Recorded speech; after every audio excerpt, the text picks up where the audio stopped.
민수기 9장 22절입니다. 이틀이든지 한 달이든지 1년이든지 구름이 성막 위에 머물러 있을 동안에는 이스라엘 자손을 유진하고 진행치 아니하다가 떠오르면 진행하였으니. 설교 제목은 단순함으로 사는 자들입니다. 6월 17일부터 22일까지 한 주간 시간을 이과수에서 보내며 주님이 주시는 표현할 수 없는 크신 은혜와 행복함을 누렸습니다. 대학 시절에 만난 삶의 표인 라틴어 코람데오, 영어로 비포어가 하나님 앞에서 살아가려는 신전인격의 삶을 체크하며 중세 수도사들 복식의 허리띠와 현대 어루 패션에 미친 영적 탐구를 시인과 음악가라 연구하며 잠시의 시간을 소풍하는 순례자의 자세로 마쳤습니다. 헤아릴 수 없이 무수히 쏟아내는 이과수 폭포의 물줄기와 물보라 이슬로 생명을 유지해가는 식물들, 그리고 그 중에도 생명의 역할을 다하고는 떨어져가는 낙엽들을 보며 인생 항해하는 중에 어떤 시를 읊어내는 시인과 어떤 아름다운 음악을 연주해낸 음악가로 살 것인가, 한 걸음 한 걸음을 순례자의 소풍길 자세로 기도하며 묵상하며 걸어보았습니다. 이과수의 거대한 폭포의 물줄기는 헤아릴 수도 없는 수많은 작은 물줄기들의 집합체입니다. 어쩌면 수없는 물건원에서 출발되는 흘러내음의 단순함의 결정체입니다. 수원지에서 출발한 그물은 막히면 돌아가고 또 열리는 곳으로 흘러가는 단순함이었습니다.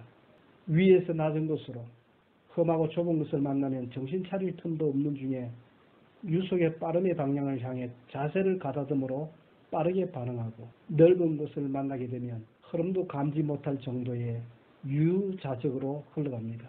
우리 신앙에도 이 단순성의 원리가 적용되어야 합니다. 오늘 읽은 말씀 민수기 9장 22절, 이틀이든지 한 달이든지 1년이든지 구름이 성막 위에 머물러 있을 동안에는 이스라엘 자손이 유진하고 진행치 아니하다가 떠오르면 진행하였습니다. 구름이 떠오르면 이동하고 물이 찰 때까지 움직이지 않고 기다리는 것입니다. 왜 이렇게 복잡하게 살게 되었습니까? 이 사람 저 사람 비유 맞추려 할 이유가 어디 있습니까? 단순하게 하나님의 마음에 합하려는 원칙에서 만나고 돕고 헤어질 때 하나님의 평강이 우리 인생에 주장할 것입니다. 사람들의 욕심이 이렇게 육체나 영혼을 병드는 일에 일조합니다. 건강하게 사십시다. 은혜로 살아보십시다. 탐심을 버리고 사십시다. 구름이 떠오를 때까지, 물이 찰 때까지를 기다리십시다. 이번 이과수 여행은 리오 교회와 향나무 선교의 중요한 선교 정책의 마스터 플랜 중간 점검 시간이었습니다. 이미 저 개인적인 취미 활동으로 사진전에서 상을 받으면서 사진 작가로 인정을 받았지만 이번 여행의 주제는 거미줄의 은혜였습니다. 잘 보이지 않는 하나님의 거미줄 같은 은혜는 보이지를 잘 않습니다. 이과수 폭포의 물보라와 이슬을 머금을 때 더 분명해지는 것입니다. 그래서 이번 여행이 이슬 먹은 거미줄을 담으려는 촬영 목적이었습니다. 하나님의 은혜가 사람의 눈에 보기에는 거미줄같이 약하게 보이지만 하나님의 은혜 보호하심은 무엇보다도 강한 힘으로 보호하시고 인도하신다는 행복한 고백을 사진에 담아 보려는 출발이었습니다. 언제나 인생은 막막한 광야길과도 같습니다. 어디로 가야 할지, 언제 멈춰야 할지 우리는 잘 모릅니다.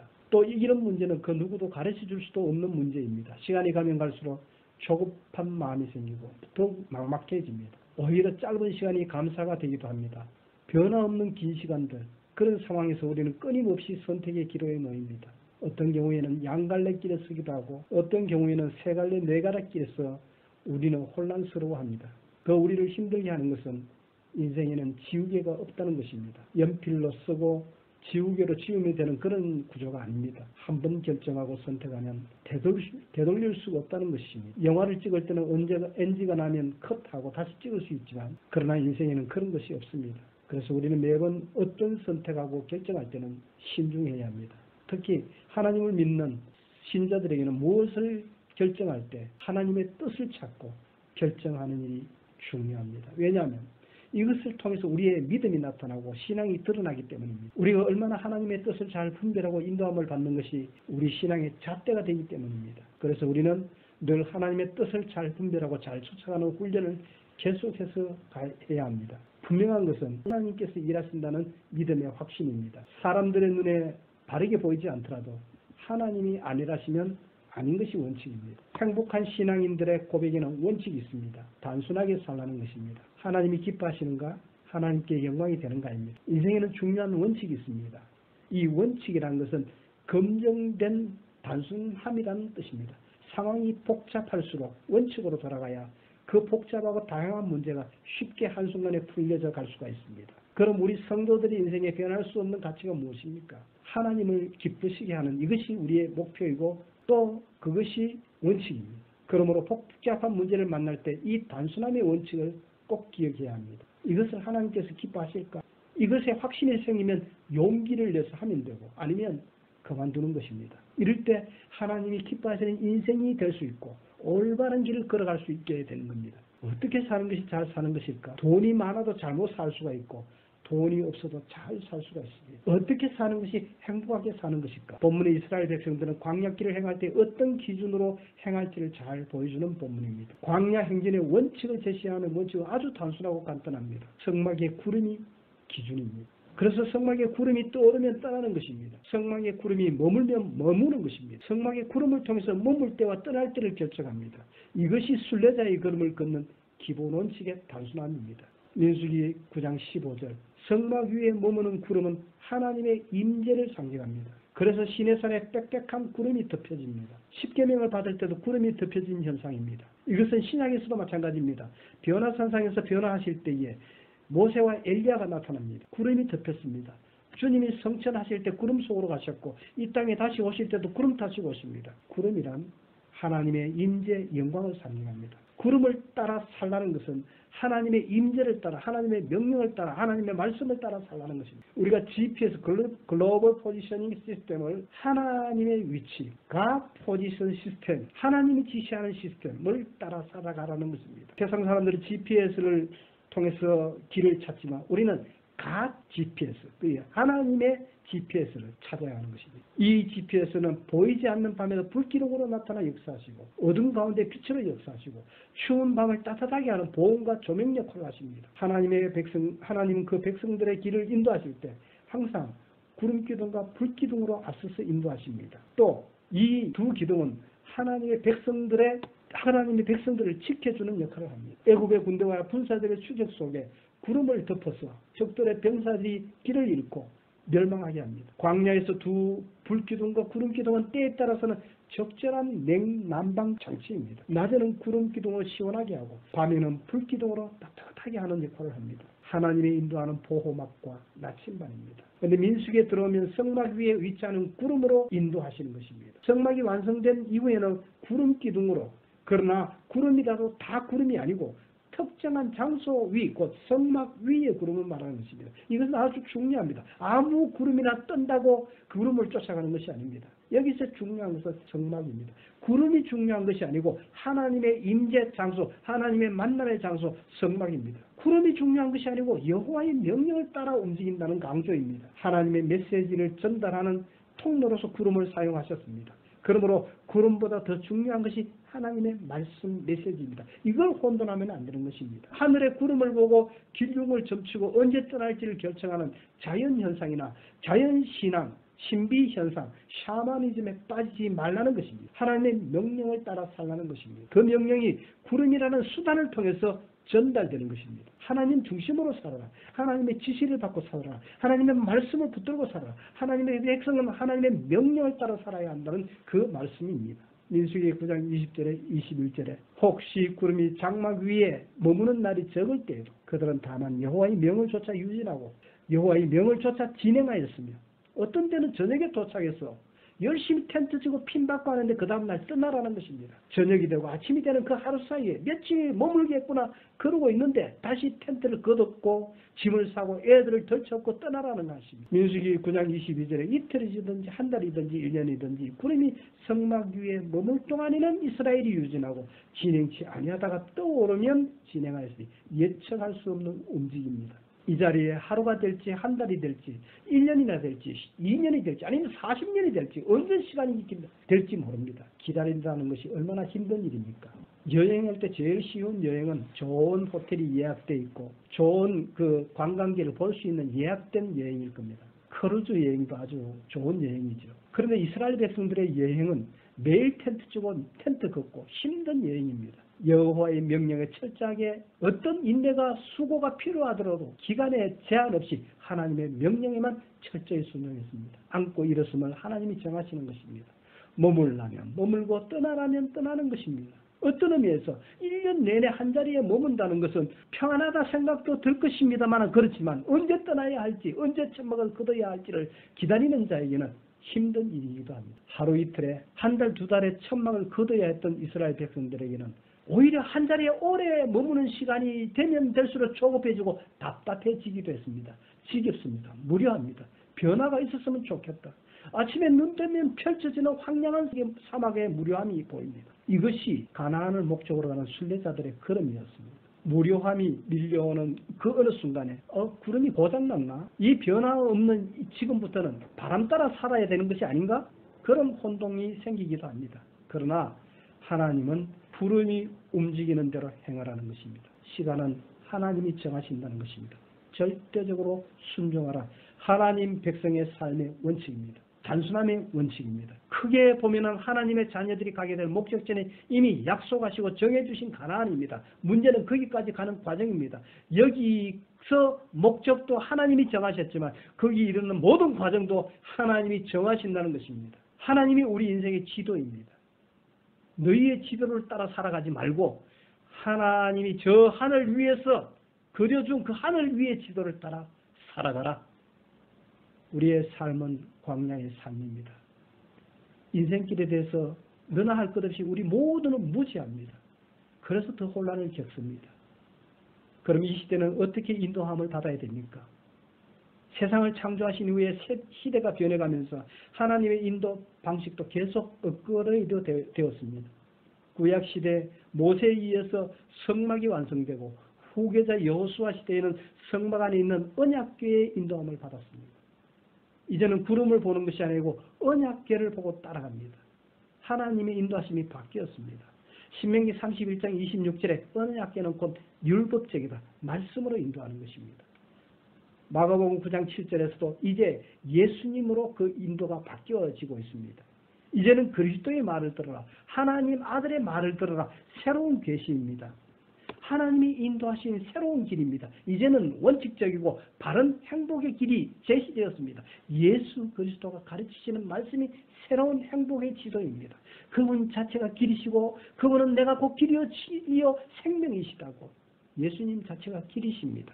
그분이 우리에게 구원의 길을 열어주셨고 구원의 길을 보이셨습니다. 생명의 길을 보이시고 그 생명의 길을 열어주셨습니다. 그분이 우리에게 하나님 나라의 길을 보여주셨고 하나님의 나라의 길을 열어주셨습니다. 이제부터는 다른 누구의 말도 아니고 예수 그리스도의 말을 들을 때 우리는 구원을 받고 하나님 백성으로 살게 되고 하나님 나라의 상속자가 됩니다. 이것이 하나님의 새로운 지도이고 구원의 길입니다. 이제 다른 이야기를 들을 필요가 없습니다. 오직 그분의 말을 들어야 합니다. 천주교 사제의 말도 들을 필요가 없습니다. 어떤 이단 사상의 교주의 말도 과학자나 철학자의 말을 따를 길도 없습니다. 이제는 그리스도를 통해서 하나님이 우리를 인도하시기 때문에 신약의 백성들은 예수 그리스도를 믿고 교제함으로써 하나님의 인도함을 받습니다. 이제부터는 아침에 일어나서 구름을 보면서 야 구름이 이상하네. 오늘 운세가 좀 안 좋을 것 같다. 어제 저녁에 꿈이 좀 이상했는데 이 어떤 사상가가 이런 주장을 하던데 이러시면 안 된다는 것입니다. 이제부터는 아침마다 일어나셔서 말씀과 기도로 교제함으로 인도함을 받아야 하는 것입니다. 그 이유는 하나님이 새로운 길로 우리를 인도하셨기 때문입니다. 더 이상 자연의 현상이나 신비한 현상으로 하나님의 인도함을 구하지 말아야 합니다. 이제는 말씀과 기도로 주님과의 깊은 교제를 통해서 하나님의 인도하심을 받아야 합니다. 그러면 날마다 구원의 길, 생명의 길, 진리의 길로 인도해 주실 것입니다. 이것이 하나님의 약속입니다. 예수님이 하시던 그 일을 그분이 보내신 성령님이 가르치시고 알게 하시고 일하시고 계십니다. 성령님은 우리와 늘 함께 하십니다. 항상 실시간 교제 교통하십니다. 요한일서 2장 27절에 너희는 주께 받은 바 기름 부음이 너희 안에 거하나니 아무도 너희를 가르칠 필요가 없고 오직 그의 기름 부음이 모든 것을 너희에게 가르치며 또 참되고 거짓이 없으니 너희를 가르치신 그대로 주 안에 거하라. 주님 안에 거하는 단순함을 선택하십시다. 어제 사랑하는 딸에게 겨울철에 왔다고 긴 티셔츠를 선물 받았습니다.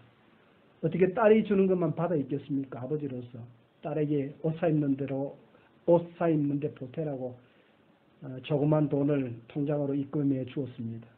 받은 선물 메이커를 보니까 일본 유니콜로 회사 제품이었습니다. 이 회사는 매장에 재고가 안 생기는 옷가게 회사 경영으로 현대시대에 주목을 받고 있습니다.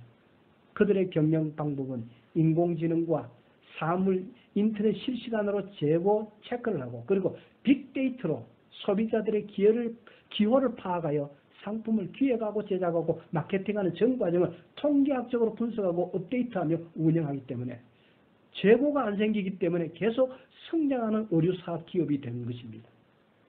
단순합니다. 소비자들의 기호를 그때그때 파악하고 다양한 상품을 소량 생산해서 경영해가는 4차 산업혁명을 주도해가는 그런 일을 하고 있는 것입니다. 조심스러운 말씀입니다만은 우리가 살아가는 동안에 신앙생활에서 영적으로는 성령님을 의지하지만 삶의 현장에서는 하나님 주시는 지혜와 지식과 과학 능력을 하나님이 허락하신 신학과 철학과 전문적인 연구로 정복하고 다스리는 창세기 1장 28절의 문화재의 그 혁명을 주도해 가야 할 것입니다. 지금은 예수님이 길이시고 진리시고 생명이심을 분명히 밝혀주셨고 주님의 영으로 성령님으로 우리에게 삶의 인도자로 와주셨습니다. 구약시대의 지성소와 성소를 분리시키던 그 장막을 하나님 직접 찢으시고 폐기하시고 누구든지 주의 이름을 부르는 자에게 구원과 기도 응답을 주십니다. 그래서 이제부터는 무슨 용한 사람 찾아갈 필요가 없습니다. 하나님을 아버지로 모신 모든 자녀들에게는 성령님의 인도가 누구에게나 받게 되는 것입니다. 하늘을 보고 구름을 볼 필요가 없습니다. 어떤 신비한 체험을 구할 필요도 없습니다. 말씀과 기도로 깊이 교제하면서 정말 지성적이고 그리고 성령님과 실제적인 시간으로 교제하고 그것을 통해 그때그때 인도함을 받으면 되는 겁니다. 우리가 이런 시대에 살고 있습니다. 새로운 갓 내비게이션이 우리에게 주어졌습니다. 하나님이 인도하시는 위성 지도에 접촉돼서 날마다 하나님의 인도함 받기를 원합니다. 하나님의 백성이 뭡니까? 하나님의 인도함을 받아야 그래야 하나님의 백성이 되는 것입니다. 더 중요한 것은 내 뜻을 내려놓아야 합니다. 그래야 하나님의 인도하심을 받을 수가 있습니다. 아무리 하나님이 최첨단 시스템으로 인도해 주시고 내 또 복을 주시기를 원하시지만 내 뜻을 꼭 붙잡고 그것을 관철시키려고 한다면 절대 하나님의 인도하심을 받지 못하는 겁니다. 정말 하나님의 인도하심을 받으려면 내 뜻대로 아니고 하나님 뜻대로 되기를 원합니다. 그렇게 가야 되는 겁니다. 여호와의 명령을 따라 살겠습니다.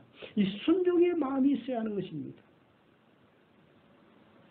많은 분들이 하나님의 인도하심을 받지 못하는 결정적인 원인이 나를 내려놓지 못했으이고 내 주장이 강하여 말씀에 순종하려는 믿음이 없었어입니다. 하나님을 마치 텔레비전 리모컨처럼 움직이려고 합니다. 그런 자세로 접근하면 절대 인도하심을 받지 못하는 것입니다. 우리의 경험, 우리의 생각, 우리의 뜻을 내려놓고 주님 저를 이끌어 주십시오. 주님이 가라시면 제가 가고 설하시면 서겠습니다. 그것이 단 하루라도 가라면 가고 1년이라도 머물라면 머물겠습니다. 갈 때 머물 때를 주님이 정해주시면 주님을 따르겠습니다. 내 뜻대로 나옵시고 주님 뜻대로 되옵소서. 간절한 이 마음이 있을 때 하나님의 인도함을 받게 되는 것입니다. 하나님이 여러분들을 인도하십니다. 구름기둥으로 불기둥으로 인도하시는 성막의 구름으로 인도하시는 하나님, 언약궤를 통해서 예수 그리스도를 통해서 인도하시는 하나님, 이제는 성령님을 통해서 실시간으로 인도하시는 하나님께서 오늘도 여러분들의 삶을 인도하십니다. 내 뜻을 내려놓고 가장 좋으신 주님의 뜻을 쫓아가는 주님의 백성들이 되기를 원합니다. 이 공핍한 세상 광야 인생길 메마르고 아픔과 고난 중에 살아가는 허물진 한 인생이 다른 인생에 손해를 주고 아픔 주던 그 인생이 신앙에 대해서 진지하게 고민해 본 적이 없었던 이 인생에 하나님이 만나주시고 은혜를 베풀어 구원을 알게 되었습니다. 하나님이 축복했습니다. 정말 감동입니다. 그래서 부족하지만 함께 기도하고 함께 나가는 서로서로에게 기적을 가져오는 이 아름다운 만남으로 불러주셨습니다. 이 출발이 어디에 있습니까? 우리 믿음의 족장 아브라함에서 출발하는 거죠. 하나님은 믿음의 족장 아브라함을 하나님의 자녀로 복 주셨습니다. 이 복을 얻은 우리들이 가는 인생 걸음에 이 복을 얻은 우리들이 가는 인생의 걸음에 조금씩 문제도 생기고 사고도 당하고 불이익도 당하고 강도 같은 자들에게 엄청난 사기도 당하지만 사기쳐서 남의 눈에 눈물 흘리게 하면서 부자 되어서는 안 되고 빚진 자는 반드시 갚아야 합니다. 저도 이민생활 중에 욥의 고백이 무언지 알 정도의 사기도 당해봤고 도둑도 수없이 많이 만났습니다. 아직도 가슴이 아픈 고백이 많이 있습니다. 이런 가운데 자립선교 일을 하고 있습니다. 우리가 하나님의 복을 받는 게 아주 귀합니다. 그러나 우리로 인해서 땅의 모든 족속이 복받게 되는 것, 이것은 더 귀한 것입니다. 하나님이 우리를 위해서 복 주시는 이유가 여기에 있습니다. 복의 근원이 되기를 원하는 것입니다. 복을 흘려보내지 않으면 그것은 곧 사해가 됩니다.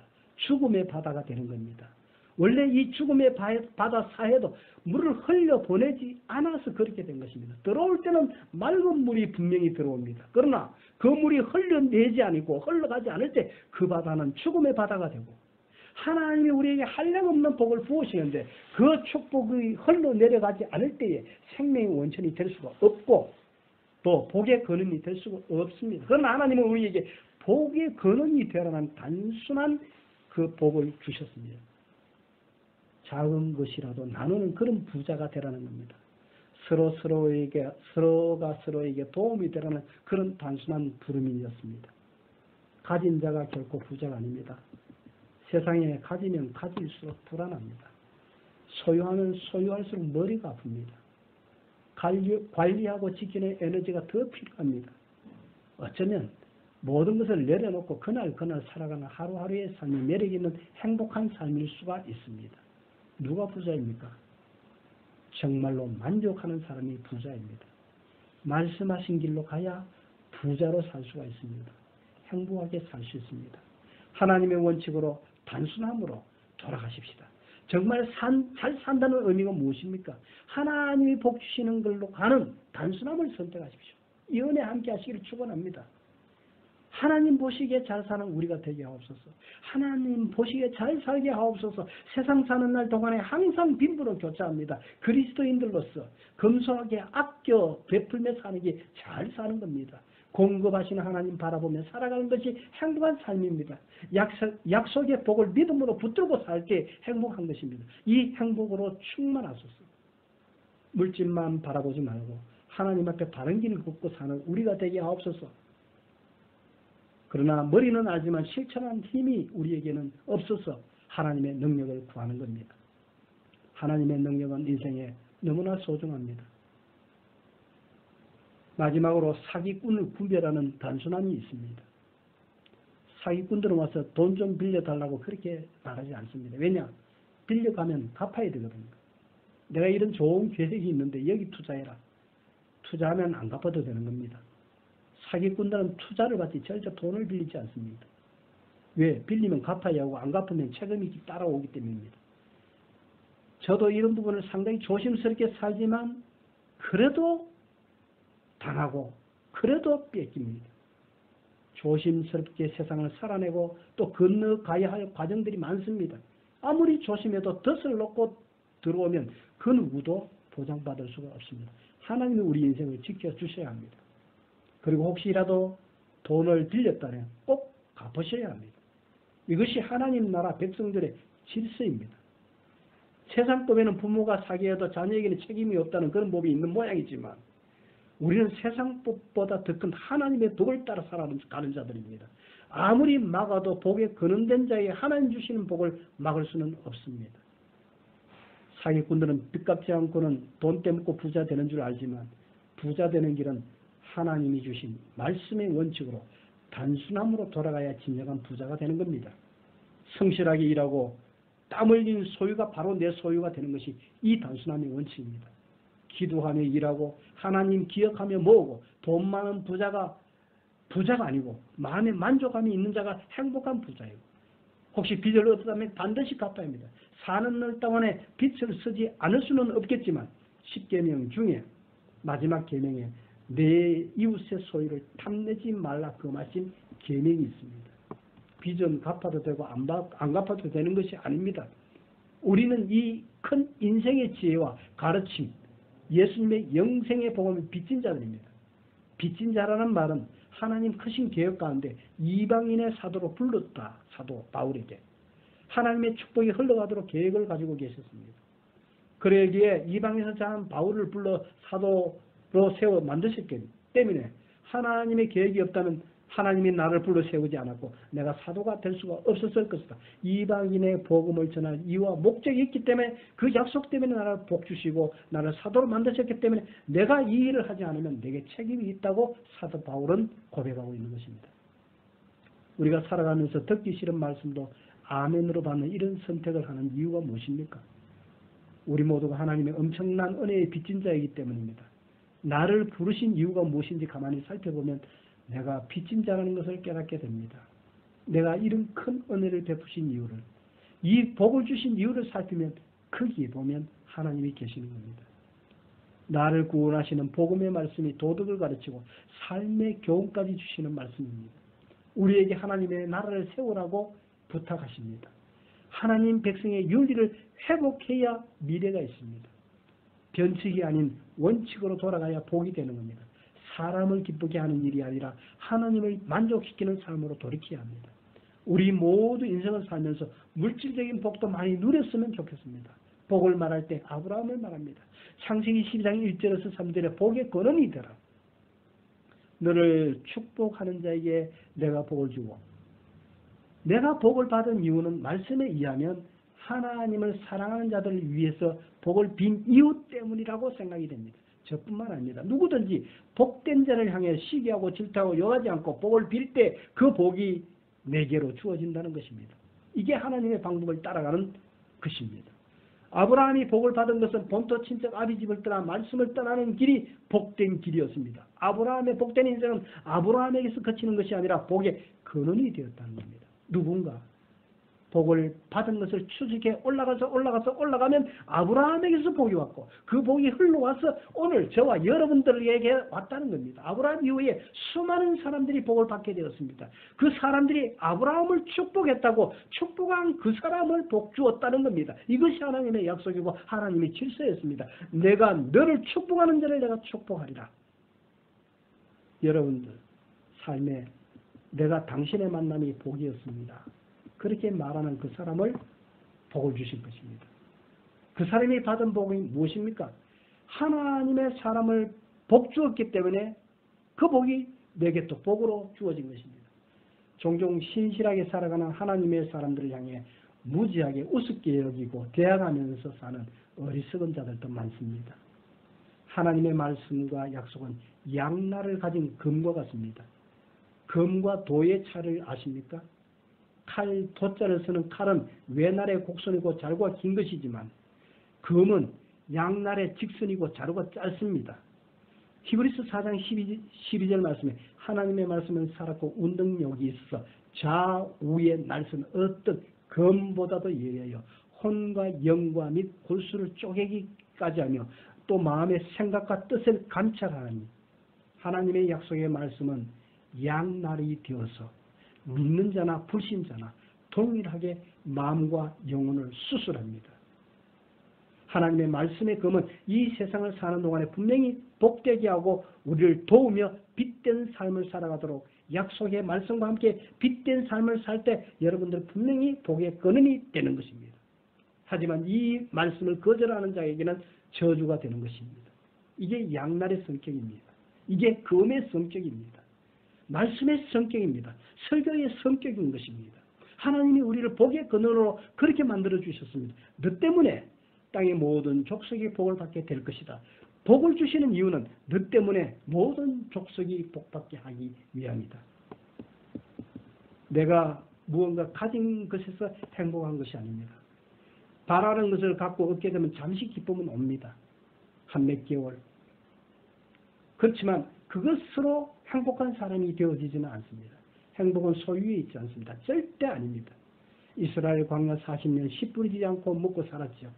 내 힘으로 무엇 하나 할 수 없고 막막한 외로운 곳에서 살 수 없는 이 땅에서 여기까지 나를 인도하신 것은 하나님의 은혜입니다.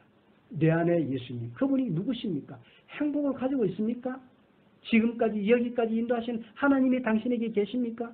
이스라엘을 40년 입히시고 먹이신 그 하나님이 여러분 속에 계십니까?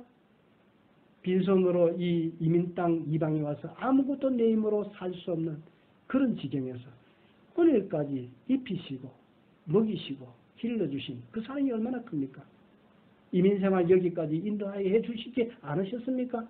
앞길도 인도해 주시리라 믿습니다. 받은 것 많고 은혜를 입었기 때문에 그 하나님께 감사하고 기뻐하고 순종하고 온 길이 아니었습니다. 오늘까지 지나오면서 여전히 좌절하고 절망하고 무너지고 불순종하는 그 인생들이었지만, 그런 삶이었지만, 그러나 하나님은 포기하지 않으시고 오래 참아주시고 정말 사랑과 크신 긍휼과 은혜를 베푸시며 마침내 내가 오늘 이 자리까지 여기에 서기까지 해주셨던 것입니다.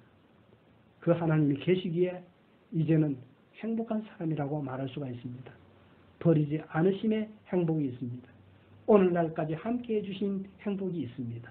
앞으로도 함께해 주시려는 그 약속 때문에 행복함이 있는 것입니다. 참 많이도 강도당하고 도적당하고 사기당하는 일들이 많았습니다. 뺏기고 뺏겨도 결국 부유한 자가 되는, 절대 끊을 수 없는 복의 그는 자가 우리라는 겁니다. 무너짐이 있고 잠시 아픔이 있지만 좌절하지 마십시다. 하나님 말씀 원칙으로 살아서 서로가 서로에게 축복이 되는 관계들을 만들어 가십시다. 하나님 말씀 지팡이를 딛고 일어서십시다. 이민자로 살면서 항상 말씀에 순종하며 온 날도 아니었습니다. 그래도 주님은 이 인생 포기하지 않으시고 오늘 이 자리까지 오게 해주신 하나님이 계시기에 행복합니다. 넘치는 사랑과 긍휼과 자비와 은혜 받았기 때문에 행복한 사람입니다. 하나님의 사랑이 어떤 것인가를 깨닫게 될 때에 행복합니다. 묵상할 때 행복합니다. 지금까지 여기까지 인도하신 그 하나님이 나의 하나님이시고 그분이 동행해 주시며 그 큰 사랑으로 내가 이겨 살아왔기에 행복합니다. 우리가 행복할 이유가 여기 있는 겁니다. 우리에게 행복은 앞으로 다가올 미래에 올 행복이 아닙니다. 행복은 미래에 오는 것이 아니라 오늘 주어지는 것입니다. 내가 오늘 불행하지만 내년이면 행복할 것이다. 절대 그렇지 않습니다. 지금 내가 불행하지만 이것저것들을 소유하면 행복해질 것이다. 좋은 대학, 좋은 직장, 어떤 조건, 내일이면 행복해질 것이라 그렇게 생각합니까? 행복은 그렇게 오지 않습니다. 지금 행복하지 않으면 앞으로도 행복해질 수가 없습니다. 어떤 조건으로도 그 인생 행복해질 수가 없습니다. 행복은 믿음의 문제입니다. 믿음은 지금 이 모습이 아닙니다. 비록 내가 여기에 있지만 영원하신 하나님이 나를 천국으로 이끄실 것이다. 그걸 믿음으로 받습니다. 그 바람들이 실상이 되어서 우리의 삶으로 찾아오시는 것입니다. 행복도 그 시점 앞으로 오는 것이 아니고 이 믿음을 통해서 오늘 행복한 사람이 되어지는 것입니다. 행복은 받으면서 행복한 것이 아니라 주면서 행복이 온다고 가르치셨습니다. 받는 것보다 주어서 더 행복해집니다. 그래서 더 주기 위해서 더 열심히 공부하고 더 주기 위해서 더 열심히 돈을 버는 겁니다. 빚을 얻는 자보다 빚을 주는 자가 되는 그 복된 마음 때문에 열심히 일하는 것입니다. 이런 제대로 된 하나님의 은혜 체험자들이 많아지면 주변이 달라지기 시작합니다. 이것이 생명의 역사입니다. 불행한 자, 불쌍한 자, 불평한 자, 원망자로 살고 있습니까? 약속의 언덕에 서서 한 번밖에 없는 인생을 얼마나 방황하며 시간을 보냈습니까? 지금 여기까지 인도하신 하나님의 은혜를 찬양하면서 복음에 빚진 이민자로 살아가는 저와 여러분들이 되기를 원하는 것입니다. 이와수 폭포 같은 은혜와 부스지는 물보라의 날림 따라서 감사를 쫓아가며 주변의 풍성한 생명력의 근원과 나무 사이사이 먹이 찾는 사슴을 보면서 이 세상을 다스리는 하나님을 모르는 일이 얼마나 죄인이고 죄짓는 일인지 모릅니다.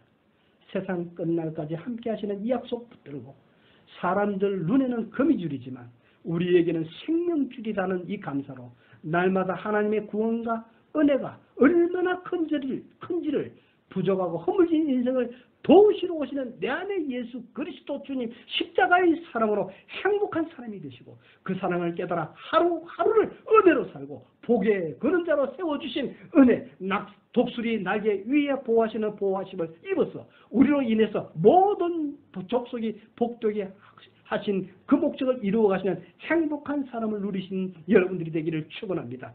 나는 하나님의 이 큰 사랑에 주님의 은혜에 빚진 행복한 소풍자입니다. 아멘.